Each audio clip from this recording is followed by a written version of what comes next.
Ngopi, ngobrol penuh inspirasi.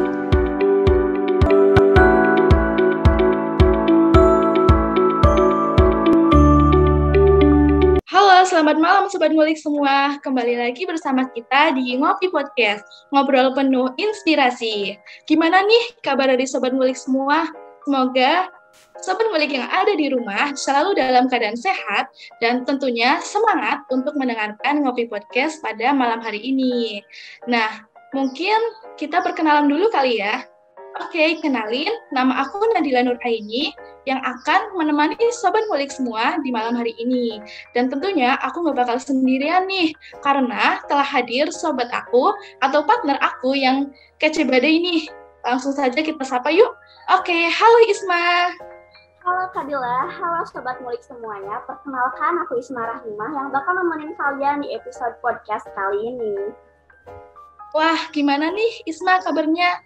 Alhamdulillah baik nih Kak. Kakak sendiri gimana Kak kabarnya? Alhamdulillah baik juga. Kelihatannya udah semangat banget nih Isma ya. Semangat dong Kak di malam minggu ini, apalagi ada podcast. Nah, bener tuh.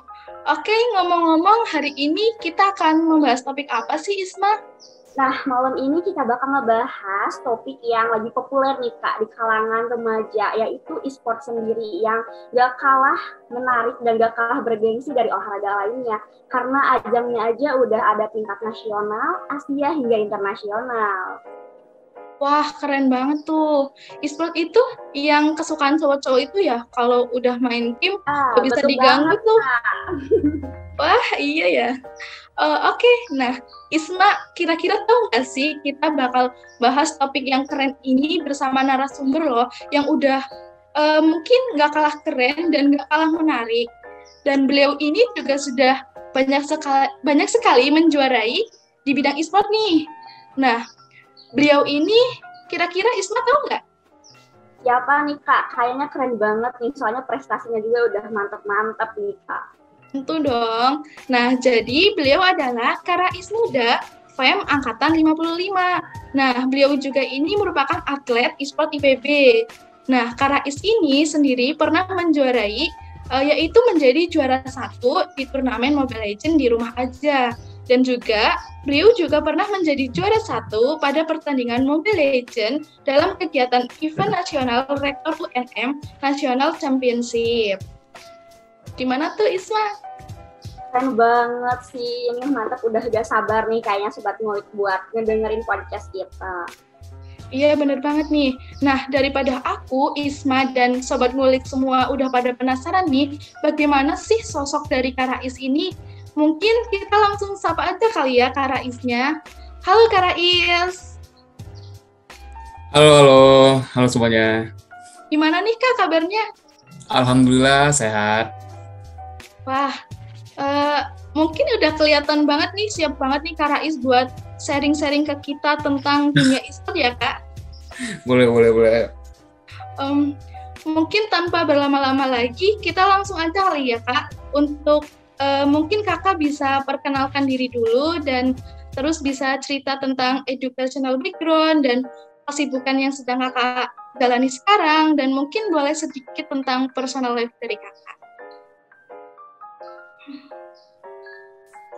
Oke. Assalamualaikum semuanya, selamat malam. Perkenalkan, namaku Rais. Paling untuk sekarang sih ya, kesibukannya karena udah semester akhir juga kan, lebih ke skripsi, segala macam, tugas akhir, gitu-gitu. Sama ini sih paling turnamen yang bakal ada dalam waktu dekat. Paling gitu aja sih. Wih, keren banget ya Kak. Ternyata Kakak mahasiswa tingkat akhir. Semangat ya Kak, semoga dilancarkan skripsinya dan turnamennya juga nih Kak. Oke Kak, untuk ini ya Kak, pandangan terkait di luar sana, terkait tentang stigma yang masih negatif nih tentang e-sport sendiri. Khususnya orang tua nih Kak, yang masih mandang negatif nih, kayak masih mengkhawatirkan anaknya untuk terjun di e-sport sendiri. Nah, untuk pandangan Kakak sendiri nih terkait e-sport ini gimana Kak? Oke, kalau menurut gue pribadi sih, mungkin banyak orang tua yang ngelarang anak-anaknya itu karena mungkin dari anak-anaknya sendiri kan, mereka main game tuh kayak lupa waktu, kagak nggak belajar sama sekali, bener-bener kayak buang-buang waktu kan ya, nggak ada nggak ada penghasilan juga dari main gitu. Dulu gue juga sebelum jadi atlet IPB dilarang juga main-main game segala gitu-gitu. Tapi karena gue buktiin ke mereka kalau emang dari e-sport sendiri tuh bisa berprestasi, penghasilan, dan apa ya, bisa dibilang menjamin karir juga untuk masa depan. Jadi ya mesti diubah sih sebenarnya mindsetnya, cuman susah, mesti pelan-pelan, step by step, gitu aja sih. Wah, ternyata gitu ya Kak, untuk di dunia e-sport itu ternyata nggak selalu ada sisi negatifnya, jadi ada sisi positifnya gitu ya Kak. Bisa ikut turnamen dan mungkin bisa sampai juara dan ngasilin duit lah. Itu wah keren banget sih Kak. Aku setuju sih dengan pendapat dari Kak Rais. Nah, mungkin nih Kak ya Kak, untuk gimana sih awal mulanya Kakak bisa berkecimpung nih di dunia atlet e-sport ini? Dan mungkin apakah ada suatu dorongan yang bikin Kakak ini ingin mencoba menjadi atlet e-sport itu sendiri Kak? Oke, awalnya sih gue juga ini ya sama seperti anak lainnya, kayak hobi doang, kayak biar nggak bosen, have fun aja main sama teman-teman. Cuman karena apa ya, ngelihat kayak banyak orang yang sukses di e-sport ini, jadi ya itu kayak wah kan enak ya, kayak hobi dijadiin pekerjaan. Nah ya udah dari situ tuh mulai mencoba untuk menseriusin, tapi kalau bener-bener seriusnya semenjak pandemi, kan gabut banget kan di rumah ya, nggak ada kerjaan. Nah ya udah dari situ mulai ikut kayak turnamen-turnamen kecil, iseng-iseng doang sih sama teman-teman. Terus setelah kejuaraan Menpora, kan ada mulai kebentuk tuh IPB e-sport. Nah dari situ mulai serius untuk jadi atlet e-sportnya IPB. Mungkin itu sih. Keren banget sih, ini hobi yang berpenghasilan ya Kak, yang keren banget sih nih Kak. Kan setelah Kakak merasakan dunia e-sport nih Kak, pasti dong ngerasain benefit atau manfaatnya nih Kak. Boleh tadi sharing Kak. Oke, kalau benefitnya sih ya pasti yang pertama uang ya. Uang juga, sama ya dosen juga jadi tahu tentang kita. Soalnya kan gue kan di jurusan gue, maksudnya yang termasuk biasa-biasa aja. Jadi tiba-tiba pas lagi mata kuliah dosen tersebut, mereka kenal gitu, oh ini yang ikut kemarin ya kompetisi e-sport. Kaget juga kan, sampai dosen juga udah pada tahu tentang prestasi ini e-sport segala macam gitu sih paling benefitnya. Wah benar sih Kak, kalau jadi atlet e-sport di samping jadi dapat uang, terus bisa dikenal dosen tuh. Nah, aku setuju sih dari Kak Rais. Karena mungkin kan dosen-dosen juga IPB ikut bangga loh, karena punya mahasiswa yang bisa juara 1 nih di turnamen Mobile Legends salah satunya. Wah, keren sih Kak. Mungkin ya Kak, Kakak kan masih mahasiswa nih, PM Angkatan 55 ya Kak, kalau nggak salah. Iya, benar. Nah, itu kan karena Kakak masih menjadi mahasiswa ini kan masih ada kewajiban untuk belajar tuh Kak. Jadi gimana nih sih cara Kakak untuk membagi waktu antara belajar dan menjadi atlet ini Kak? Boleh diceritain nggak? Atau mungkin misalnya ada kayak jadwal rutinan latihan gitu Kak? Baik, biasanya sih gue sama teman-teman gue tuh misal udah baru masuk semester baru nih. Nah, jadi kita tuh kayak ngumpulin jadwal biar bisa menyesuaikan nih, cari waktu kosong biar bisa sekalian latihan juga. Tapi untuk rutin sih maksimal tuh kalau kita tuh sehari mesti 2-3 jam mesti main. Terus setelahnya ya udah nggak usah. Pokoknya mesti tiap hari mesti ada main sih, jangan sampai nggak ada main biar nggak menurun performanya. Penting itu aja sih. Oh betul sih kayak benar, kayak manajemen juga diperlukan ya Kak untuk menyeimbangi antara kewajiban dan passion Kakak di luar kewajiban itu ya Kak. Nah ada gak sih Kak momen berkesan Kakak gitu, entah itu suka atau dukanya gitu udah jadi atlet e-sport ini. Boleh diceritain Kak momen-momen berharga yang Kakak alami? Kalau momen-momen berharga sih, kalau dari gue pribadi ini yang turnamen kejuaraan Menpora tuh yang pertama kali ikut. Itu kan kita tuh kan awalnya tuh bener-bener dari mahasiswa biasa berlima doang, kagak ada yang kenal. IPB juga kagak tahu tuh kita ikutan begituan, cuma bawa nama IPB aja langsung main.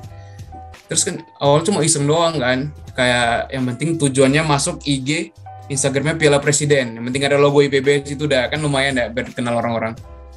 Cuman dari situ nggak bakal nyangka juga, biarpun nggak menang sih juara 1, cuman sampai juara 4.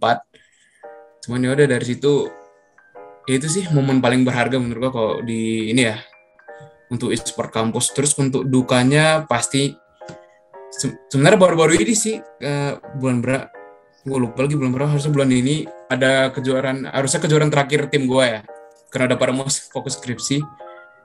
Itu liga mahasiswa yang harusnya kita tuh kalau bisa sebelum udahan harus ngasih 1 piala untuk IPB, baru udahan nggak main lagi, tapi malah gugur. Jadi ya itu sih sedihnya kemarin. Wah, ternyata jadi atlet e-sport itu juga ada suka dukanya ya, Kak. Keren sih, Kak, untuk Kakak buat ikut di Kemenpora itu walaupun juara 4 nih, tapi itu udah merupakan suatu pencapaian yang keren loh, Kak. Nah, dan pasti nih di setiap kegiatan atau di setiap acara itu pasti ada suka duka sih, Kak. Karena kalau suka duka itu pasti akan membuat kita itu jadi lebih baik ke depannya, iya nggak, Kak? Iya, benar-benar.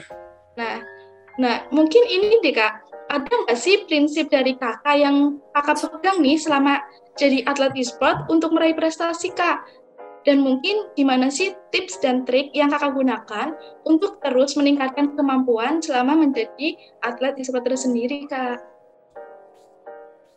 Oke, kalau gue pribadi sih prinsip yang gue pegang tuh, misalnya kalian udah meraih prestasi ini udah di atas nih, yang penting jangan kayak meremehkan yang lain. Soalnya misalnya udah menang sekali nih, kayak dong, gue jago banget nih, ikut yang berikutnya nanti sangkin over PD-nya jadi kalah. Nah itu kan kalau misalnya udah over PD kalah, malah ngaruhnya kayak ke mental jadi down ya, jadi kayak males main segala macem. Cuman itu aja sih, yang penting jangan over PD, yang penting kalau udah menang harus mau lebih, latihan terus gitu-gitu aja, jangan over PD aja kalau menurut gue. Ya benar sih Kak ya, juga jangan dari Karais ini nih buat sobat ngulik bisa jadi pelajaran ya buat kedepannya nih. Kan Kakak udah berprestasi ya di ajang e-sport ini. Nah untuk kedepannya Kak, apakah Kakak bakal tetap jadi atlet e-sport ini atau ada lifeline lainnya Kak? Boleh diceritain untuk rencana kedepannya Kak?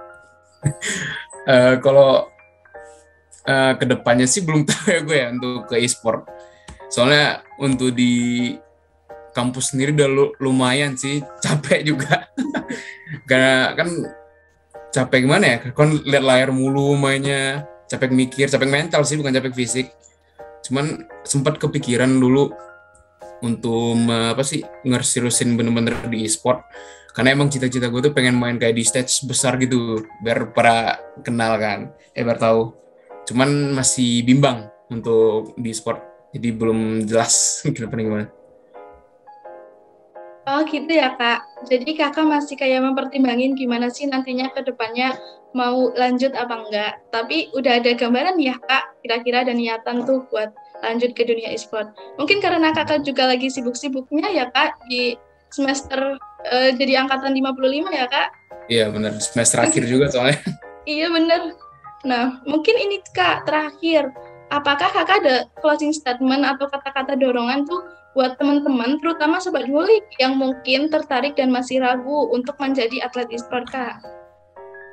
Oke, paling untuk sobat-sobat ngulik semuanya, misalnya kalian kayak jago main game, terus udah punya tim nih. Jadi kan di Mobile Legends kan biasanya satu tim 5 orang nih. Misal kalian udah punya tim, ya udah coba aja kayak ikut-ikut turnamen kecil, nggak usah mikirin hadiahnya, yang penting kayak pengalaman aja. Jadi kalau misalnya kalah, jangan dimasukin KD, kayak jadi evaluasi aja. Jadi misalnya kalah nih, udah kalah, kenapa kalahnya? Jadi untuk ke turnamen kedepannya bakal improve, jadi bisa lebih jago. Kalau aja bisa menang kan, terus siapa tahu bisa ini jadi regenerasi gua main di IPB kan lumayan. Kita aja sih paling. closing statement dari Kak Rais ini bisa jadi makin memicu semangat Sobat Ngulik semua nih untuk ngulik-ngulik tentang e-sport sendiri. Dan gak kerasa ya untuk sharing ilmu yang daging banget nih, ilmu yang bermanfaat banget udah di ujung acara. Makasih banget ya Kak Rais udah mau sharing ilmu pengalamannya Kak. Makasih banyak ya Kak. Ya, makasih juga udah ngundang gue ke acara ini. Ya, untuk Sobat Ngulik semua, untuk episode kali ini aku cukupkan sekian ya. Jangan lupa tetap stay tune di episode Ngopi Podcast lainnya. Dan jangan lupa like, komen, dan subscribe, dan share juga biar ilmu yang kalian dapetin gak stuck di kalian aja. Dan jangan lupa dengerin podcast Future Star di Spotify. Aku Isma Rahimah, pamit undur diri dan rekan aku Nandila Nur Aini. Sampai jumpa dan bye-bye. Bye-bye. Terima kasih untuk Sobat Ngulik yang udah ngedengerin Ngopi Podcast kali ini. Dan jangan lupa untuk tetap stay tune di Ngobrol Penuh Inspirasi selanjutnya. Bye-bye!